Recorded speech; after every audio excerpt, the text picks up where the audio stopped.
A warning, the story I'm about to share with you is graphic. It's a follow-up to a story we first brought you on Friday about an elderly man brutally beaten in his Dundas, Ontario long-term care home. Well, since then, CityNews has learned that this home has been repeatedly cited for several violations for not protecting its residents.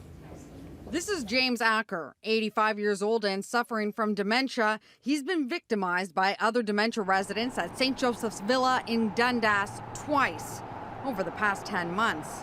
The home has been cited 7 times over the past 3 years for abuse-related violations.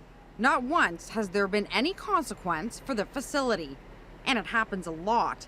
In 2014, there were 326 reported incidents of abuse or neglect across the province, and some experts believe those numbers aren't telling the whole story. It's far greater than we know about. A lot of the staff to resident stuff, it's not the abuse like hitting or anything like that. I think it's more abuse around things like negligence, not changing people, not turning them when they're supposed to be, not getting food. We get a lot of complaints around people who have dementia that aren't being fed properly.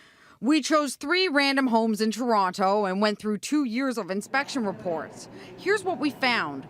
West Park Long-Term Care has been cited 5 times for abuse-related violations, including a more serious order to comply, after it failed to report, investigate, or appropriately intervene after a resident sexually assaulted another resident. That person later assaulted 2 more. Then there's Providence Healthcare, which was cited for not reporting an alleged abuse to the ministry.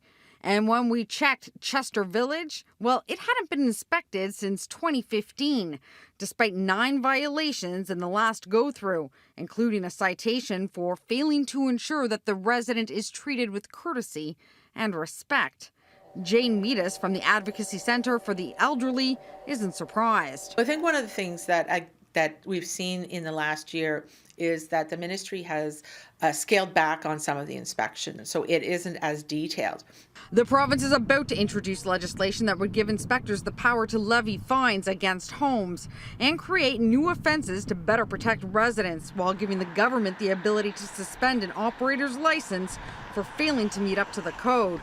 The Ontario Long-Term Care Association says the changes will empower residents.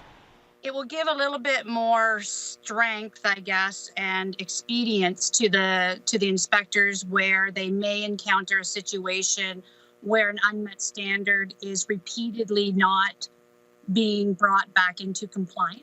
One would think that if it starts to affect the bottom line, that they maybe take it a little bit more seriously.